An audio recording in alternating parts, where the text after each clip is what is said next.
I'm going to be getting married to Camden, whether you like it or not.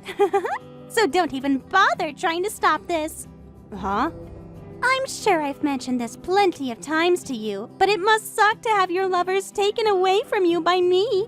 I know that you go to bed every night crying your eyes out, and in the morning you wake up to your face being all swollen and red. But you've always been an ugly one, so having your face all swollen changes nothing. Sucks to be you. But here's the thing, Macy. I'm not sure how many times I've told you this now, but that Camden guy has never been my boyfriend or my fiancé. And it's not like you've ever heard from him that he's been with me, and I've never even seen his face yet. So why can't you just believe me and let all of this go? I know that you're lying, and that's why I'm not letting it go. I'm sure that it hurts right now to see that you never gave him enough loving, and that's why he went after someone way sexier like me to give him the good stuff. Can you at least show me a picture of him so that I can see if I even recognize him at all? I'm already telling you that I have no memory of that guy. But to just make sure that I don't know him, I'd like to see who he is. I'm not showing you his face. You think I'd send a picture of my boyfriend to his ex after he ran away from her? But I'm saying that you have it all wrong. My fiancé does not go by the name Camden. And by the way, are you going to come and meet my fiancé when he meets mom and dad? I'm sure that if you just take a few hours to come out and see him, this whole misunderstanding could be put to rest. And in your case, you haven't even been back to mom and dad's house for over 5 years now, so it'd be nice for you to stop by and see everyone before I get married. I don't need to come see any of you guys. It's not even like mom and dad need to see my boyfriend anyway either, because he just happens to be the man you were with before I took him, so mom and dad already know who I'll be marrying. But I'm telling you to come home to meet my fiancé. After I figure out what day and where the wedding of ours will be held, I'll let everyone know on my Instagram. And that means I won't be sending out any invitations because that's just too much work. So let everyone in the family know they're invited and to come to my wedding. None of us have your Instagram, though. Oh, please, Melina. I know that you are one of the followers hidden within my thousands of followers already. But I don't even have an Instagram account. Are you sure that person isn't just someone with the same name and looks as me? You can lie all you want, but not showing up to my wedding will not be allowed. I want this wedding to go perfectly for me, which means everyone I invite on Instagram has to be there. And everyone already knows who my fiancé is, because they met him when he was with you before I stole him. Can you please stop it with all that BS? None of us know who you're planning on marrying, Macy. And as far as I'm aware, he doesn't know any of us. Now, I'll see you soon. Macy, right now you're making it so that wedding of yours turns out as anything but perfect for yourself.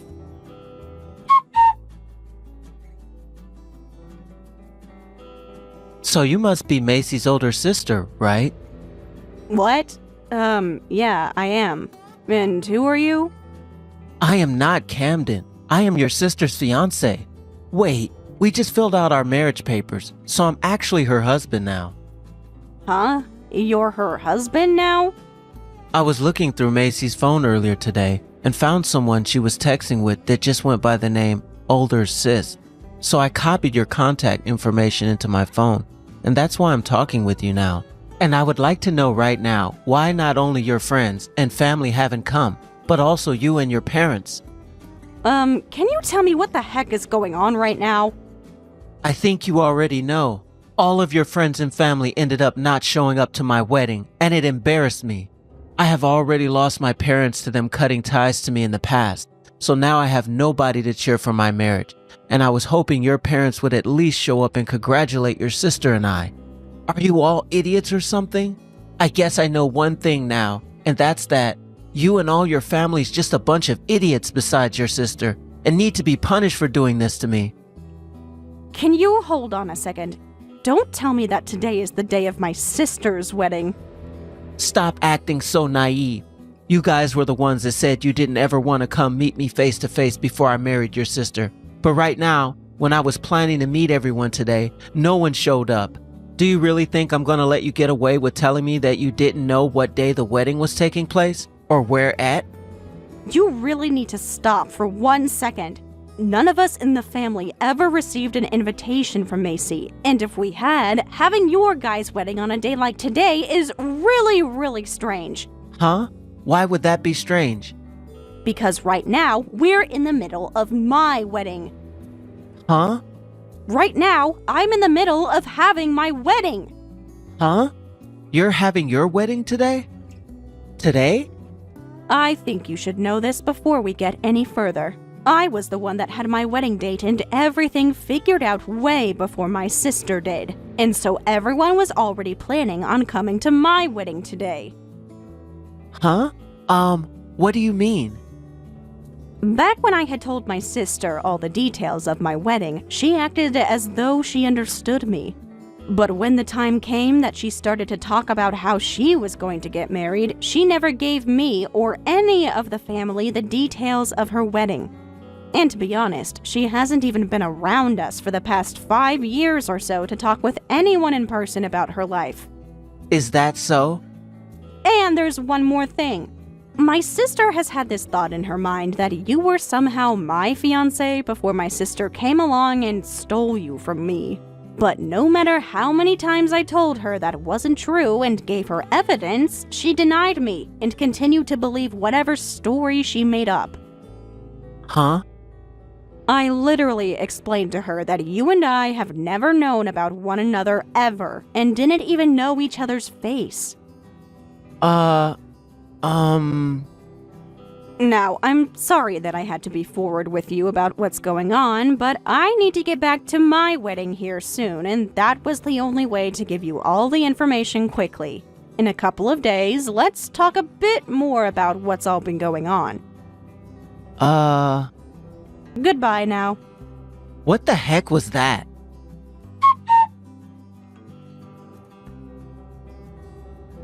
Hey, Melina! Why did you not end up canceling your wedding? I already told you that I stole your fiancé from you a while back, so how did you ever end up still having that wedding? Macy, do I really have to go through all of this again with you? I thought I made it very clear to you before that Camden is mine now, yet you still held that wedding, and on the same day as my wedding. I'm not even sure why you had your wedding on the same day as my wedding, though. How did you have yours timed out at the exact same time as my wedding anyway? I learned about all your wedding's times from our cousin Diana. I see. I didn't realize that he was still talking to you. I thought he learned like the rest of us after you ran away 5 years ago that you were not that great of a person, and had been caught with my boyfriend at the time, leading to the family getting upset with you. We should have made that situation clear to him so that he'd know better than to still talk to you. Shut the hell up! I'm getting tired of you talking about me like that. At this point, I'm not even with your ex anymore, so what's wrong with me that makes me such a bad influence? I never said you were a bad influence, rather that Diana should just stay away from you. Anyway, to get back to the more important thing at hand, did Camden ever tell you yet that he was never my fiancé before he started going out with you? Huh? We were talking to one another around noon today, and that was probably around the time you were in the middle of your wedding, right? He told me that he got my contact information from your phone and copied it to his phone so that he could contact me. And when I started to question why he was talking to me, he asked me why myself and the rest of the family weren't at your wedding. Huh? And so from there, I explained to him that you misunderstood some things about him and I, and to have him explain to you that even he didn't know who I was before today, but... When he came up to me a little bit ago to start talking with me, he had a very upset look on his face. So I ran from him and locked myself in one of the dressing rooms before I started to text you.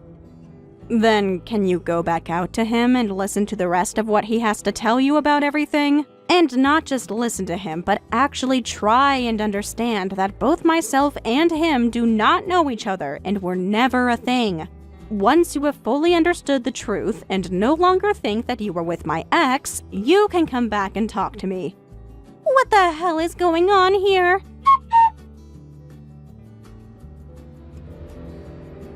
Melina, so you really weren't ever planning on marrying Camden or even dated him? Have you finally come around to understanding what I was telling you this whole time? Well, yeah. I could have sworn that he was with someone just like you before he came to me, but it turns out that chick just has the same name as you. Wait, really? Of course, she has a different last name than you, but whenever he talked about his ex being named Melina, I just assumed he was talking about you. So, you were that confused because you never bothered to confirm with him what Melina he was talking about? But after talking with him about all of this, I've learned that your memory is a real problem here. I can't be the only one getting blamed for all of this, so I'd like you to take some responsibility as well. What are you talking about, Macy? That chick that Camden used to date and be engaged to is the same chick that you knew in high school at Philly City High. Huh?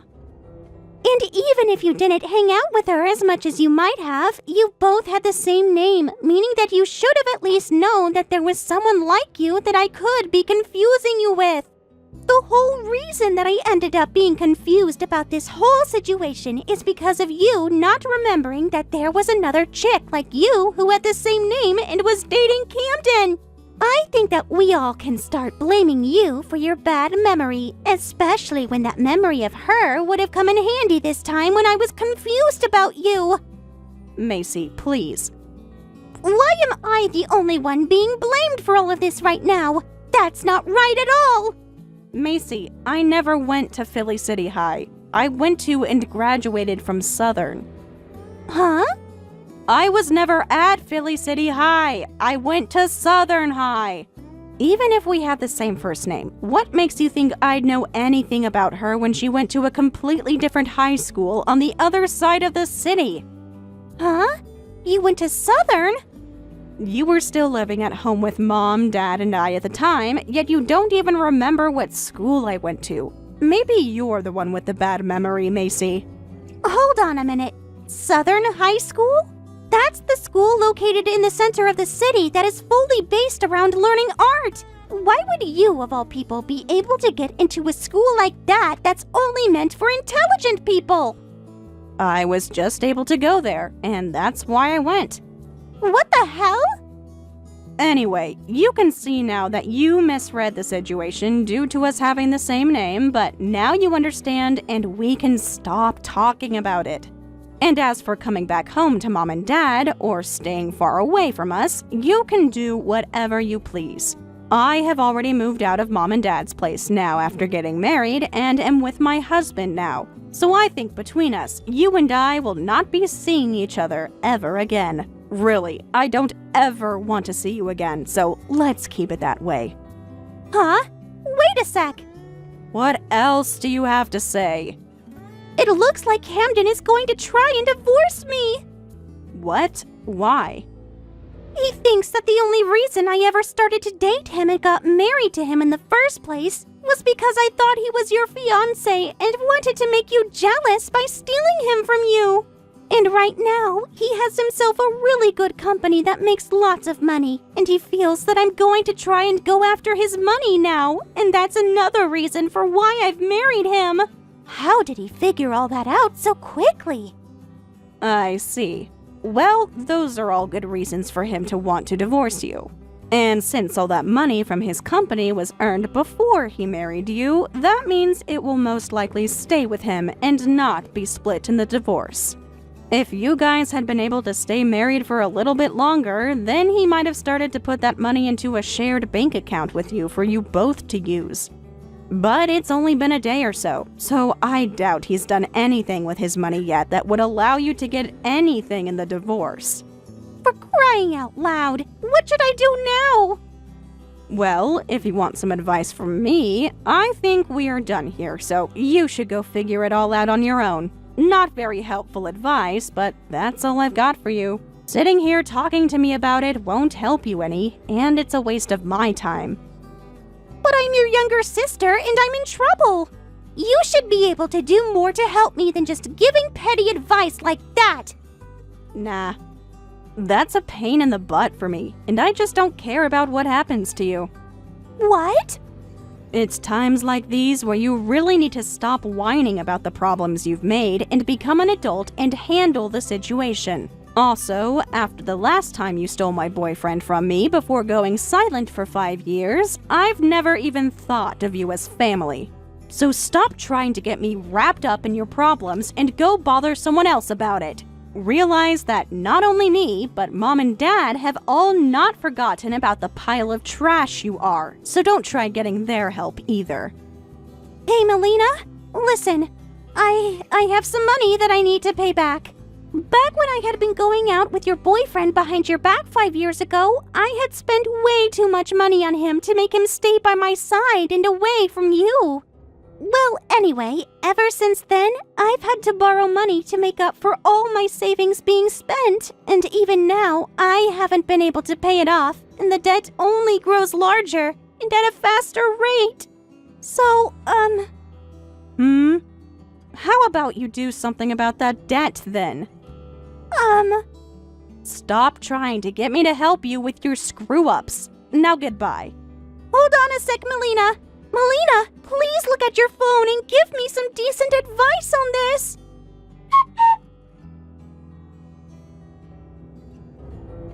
Melina, this is Camden. Ah, how are things with you? There have been better days for me, but I would start off by saying that I'm sorry about what happened between you and I a few days ago.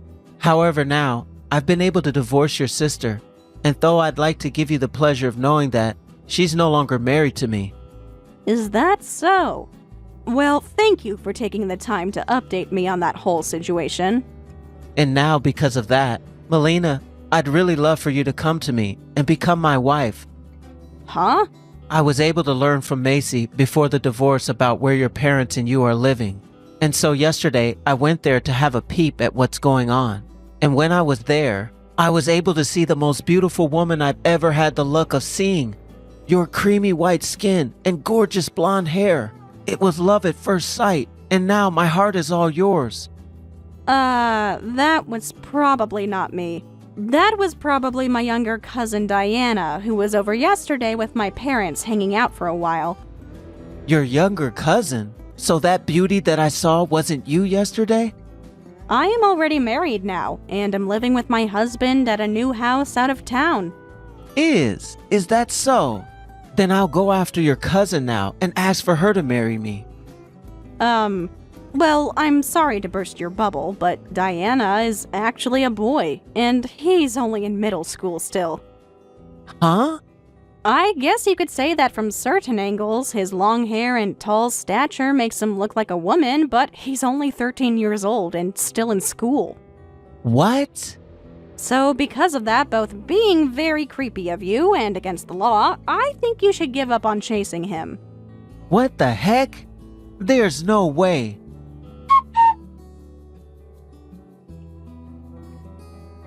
I had always wondered how my sister Macy managed to find someone like Camden, let alone convince him to marry her. It wasn't just baffling, it was almost absurd. Camden, on the surface, seemed like the kind of person who would never fall for Macy's usual antics, yet somehow he did. For the longest time, I thought it was one of life's mysteries, but after my last conversation with him, the pieces began to fall into place. Camden and Macy weren't as mismatched as I had once thought. In fact, they were far more alike than I could have ever imagined. Both of them were, in their own unique ways, utterly ridiculous. Their relationship was a study in chaos. They seemed to live in a perpetual state of confusion, unable to discern even the most basic truths, whether it was about who someone was or wasn't seeing, or even something as fundamental as a person's gender. They consistently found themselves lost in a fog of uncertainty. It was almost comical, really. Two people navigating life as if they were perpetually blindfolded, bumping into walls and each other. But as amusing as it might sound, the reality was far less entertaining. Camden, for all his supposed intelligence and charm, was no more grounded in reality than Macy. He presented himself as a man of mystery, someone who had clawed his way to the top with nothing but grit and determination. His confidence was intoxicating to anyone who didn't know him well. Macy, being Macy, probably fell for it hook, line, and sinker. But, as I would later learn, Camden's confidence was as hollow as the stories he spun about his so-called success. The two of them, though different in their methods, were equally deceptive, masters of illusion in their own right. After the divorce, things took a turn for the worse, particularly for Macy. I can't say I was surprised, but it was still difficult to watch. She spiraled into behavior that was as troubling as it was predictable. Macy had become a stalker. Yes, a stalker. She began obsessively following Camden, convinced that she still had a chance of winning him back. The sheer delusion of it all was astounding, but when you dug deeper, her motivations became painfully clear. This wasn't about love or reconciliation. It wasn't even about pride or revenge. It was about money. Macy was drowning in debt. She owed so much to so many people that her financial troubles had become her entire existence. It was clear that she viewed Camden as her only way out. In her mind, he wasn't a person. He was a resource, a potential lifeline. She clung to the hope that she could convince him to take her back, not because she loved him, but because she was desperately needing his money. It was tragic, really, and perhaps a little ironic. Camden, who had always seemed so aloof and self-assured, had become the object of Macy's desperate attempts to escape her own mess. Looking back, I think this was always her plan. Even when they first got married, it was never about him as a person. Sure, at the time, I thought it was a twisted attempt to hurt me by marrying someone she knew I cared about. But now, I see it differently. Macy's actions were never about me or Camden. They were about her. They were about survival, about finding a way to maintain the lifestyle she couldn't afford. Camden was just a means to an end, a pawn in her game of financial desperation. But what truly baffled me wasn't just Macy's fixation on Camden, it was how Camden responded to it all. For someone who prided himself on his sharp mind and independence, he seemed remarkably unaware of just how far Macy had fallen, or worse, he simply didn't care. When I spoke to him that last time, his indifference was chilling. He brushed off Macy's actions as if they were nothing more than a minor inconvenience, a mosquito buzzing around his ear. His arrogance was astounding, and it made me wonder if he was even capable of recognizing the gravity of the situation. For a while, I tried to keep tabs on what was happening with both of them, but eventually, I realized it wasn't worth the emotional energy. Still, before I fully detached myself from their drama, I heard a few things that painted a bleak picture of their lives post-divorce. For Macy, the walls were closing in. The people she owed money to were done with her excuses. They started coming after her, demanding repayment. From what I gathered, she was running out of options. The reckless spending, the bad decisions, the lies, they had all caught up with her. And now, she was facing the consequences. It was only a matter of time before her house of cards came crashing down. As for Camden, his downfall was even more dramatic. I learned that he had been taken into custody by the police. At first, I was shocked, but then the details started to emerge and everything began to make sense. Camden had always portrayed himself as a self-made man, someone who had built his wealth through hard work and ingenuity. But that was all a lie.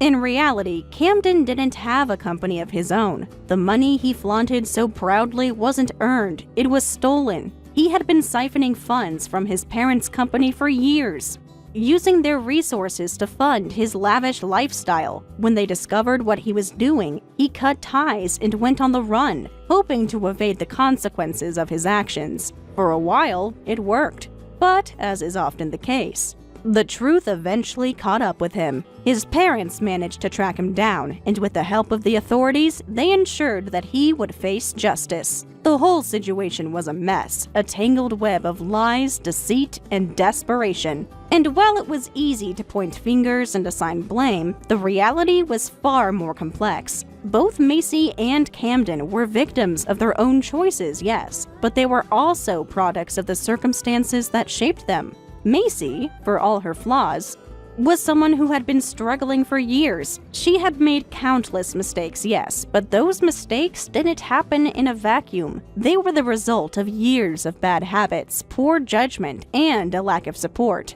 While it's easy to dismiss her as selfish or manipulative, the truth is far more nuanced. Macy was someone who was trying to survive in the only way she knew how. It wasn't pretty, and it certainly wasn't right, but it was all she had.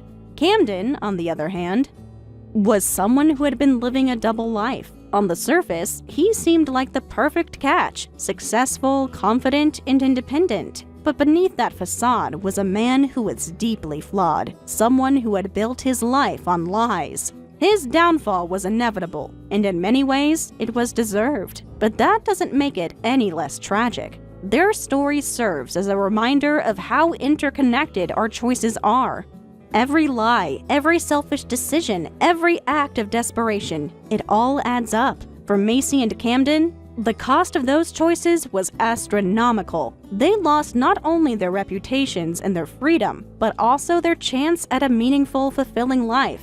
As I reflect on all of this, I can't help but feel a sense of relief that I've managed to distance myself from their drama. For too long, I allowed myself to be drawn into their chaos, to be affected by their choices. But now, I see things more clearly. Their lives are their own, and their mistakes are theirs to deal with. I can't fix them, and I can't save them. All I can do is focus on my own life and try to learn from their mistakes. Still, a part of me will always wonder what might have been. What if Macy had made different choices? What if Camden had used his intelligence and ambition for good instead of selfish gain? What if they had both been able to see through the confusion that seemed to cloud their every decision?